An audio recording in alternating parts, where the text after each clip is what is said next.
تحفظ ختم نبوت، ناموس رسالت، رد قادیانیت، حالات حاضرہ اور دیگر اہم ملکی و بین الاقوامی موضوعات پر مبنی مستند اور معلوماتی پروگرامز دیکھنے کے لیے کے ٹی وی آفیشیل کے یوٹیوب چینل کو سبسکرائب کیجیے۔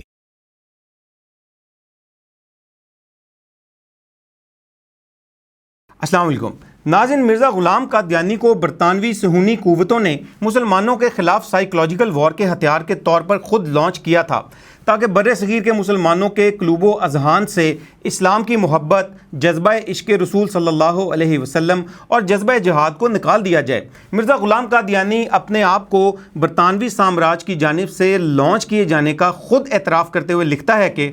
سرکار دولت مدار ایسے خاندان کی نسبت جس کو 50 برس کے متواتر تجربے سے ایک وفادار جانثار خاندان ثابت کر چکی ہے، اور جس کی نسبت گورنمنٹ عالیہ کے معزز حکام نے ہمیشہ مستحکم رائے سے اپنی چٹھیات میں یہ گواہی دی ہے کہ وہ قدیم سے سرکار انگریزی کے پکے خیرخواہ اور خدمت گزار ہیں، اس خود کاشتہ پودے کی نسبت نہایت حزم اور احتیاط اور تحقیق اور توجہ سے کام لے اور اپنے ماتحت حکام کو اشارہ فرماوے کہ وہ بھی اس خاندان کی ثابت شدہ وفاداری اور اخلاص کا لحاظ رکھ کر مجھے اور میری جماعت کو ایک خاص عنایت اور مہربانی کی نظر سے دیکھیں۔ ہمارے خاندان نے سرکار انگریزی کی راہ میں اپنے خون بہانے اور جان دینے سے فرق نہیں کیا اور نہ اب فرق ہے، لہٰذا ہمارا حق ہے کہ ہم خدمات گزشتہ کے لحاظ سے سرکار دولت مدار کی پوری عنایات اور خصوصیت توجہ کی درخواست کریں تاکہ ہر ایک شخص بے وجہ ہماری آبرو ریزی کے لیے دلیری نہ کر سکے۔